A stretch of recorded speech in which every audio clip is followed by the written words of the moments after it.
भक्तजनों, आज की कथा कोई साधारण कथा नहीं है।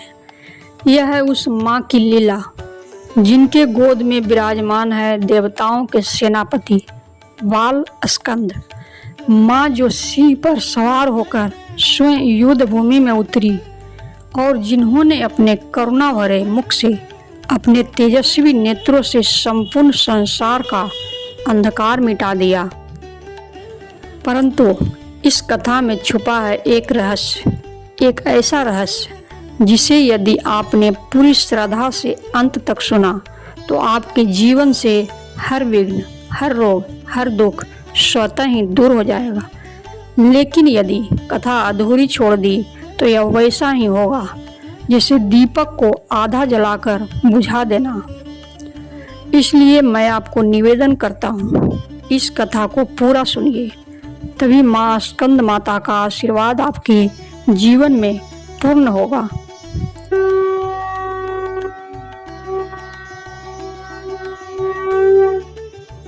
नवरात्रि के 5वें दिन माँ स्कंद माता की पूजा की जाती है, जिनके स्वरूप में अद्भुत रहस्य छिपा है।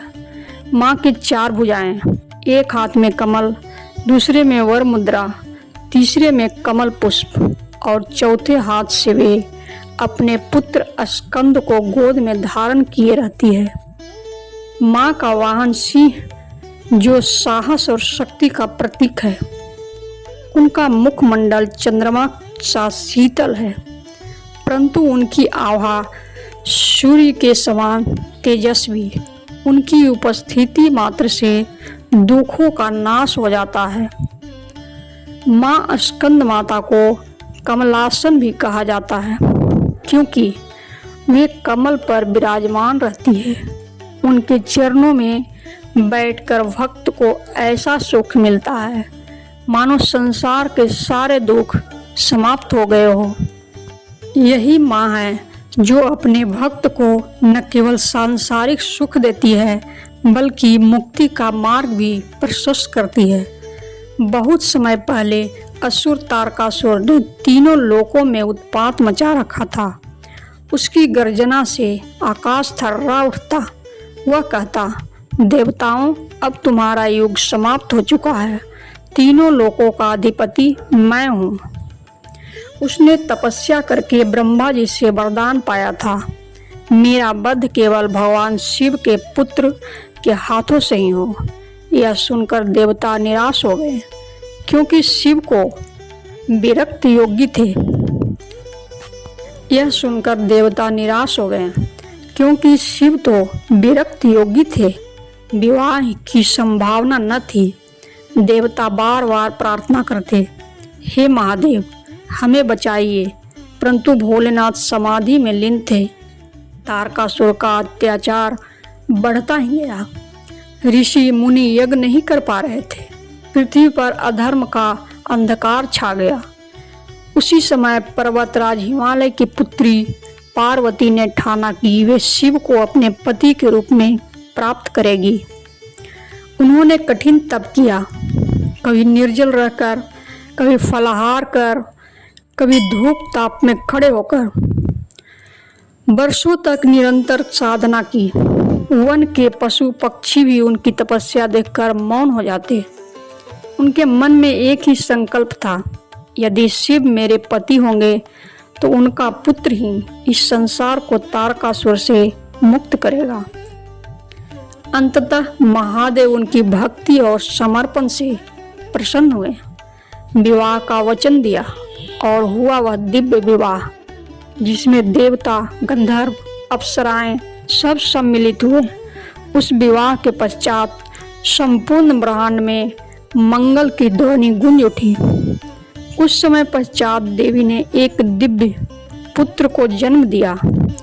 यह थे बाल स्कंद।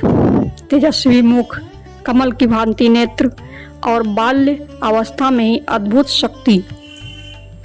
देवताओं ने घोषणा की, यही होंगे हमारे सेनापति, यही करेंगे तारकासुर का अंत। माँ स्कंद माता ने उन्हें गोद में बैठाकर कहा, पुत्र, अब धर्म की रक्षा तुम्हारे कंधों पर है। मेरी शक्ति सदा तुम्हारे साथ रहेगी। युद्ध का दिन आया। आकाश में बादल छा गए।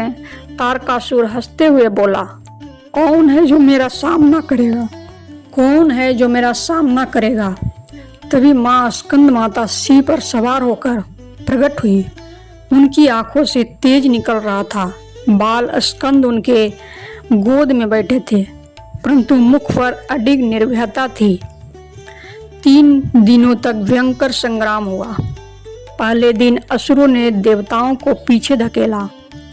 दूसरे दिन युद्ध और विभीषण हुआ।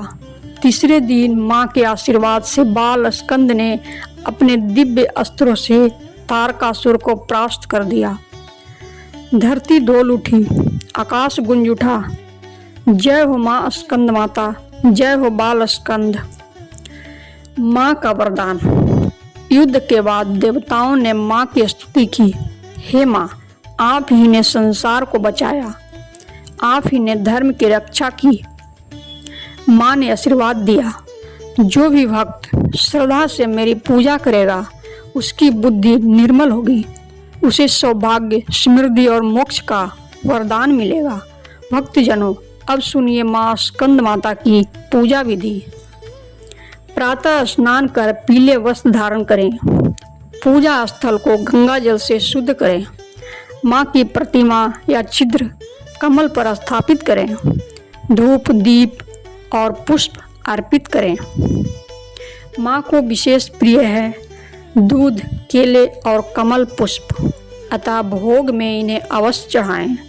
फिर ओम देवी स्कंद माताए नमः मंत्र का 108 बार जप करें। ध्यान रखें, पूजा में मन पवित्र और अस्थिर होना चाहिए। अंत में ब्राह्मण या निर्धन को अन्नदान अवश्य करें। कहा गया है, जो अन्नदान करता है उसके घर में कभी अन्न की कमी नहीं होती। भक्तजनों, आपने सुनी माँ स्कंद माता की पावन कथा। यदि आपने इसे पूर्ण श्रद्धा और एकाग्रता से सुना तो निश्चय ही माँ का आशीर्वाद आपके जीवन में उतर चुका है। अब आपकी जिम्मेदारी है इस कथा को अन्य भक्तों तक पहुँचाएं। इस वीडियो को शेयर कीजिए, चैनल को सब्सक्राइब कीजिए और घंटी का बटन दबाइए ताकि माँ की अगली कथाएं और रहस्य बिना रुके आपके जीवन में आते रहें। माँ स्कंद माता आप सभी पर अपनी असीम कृपा बरसाएं। जय माता दी।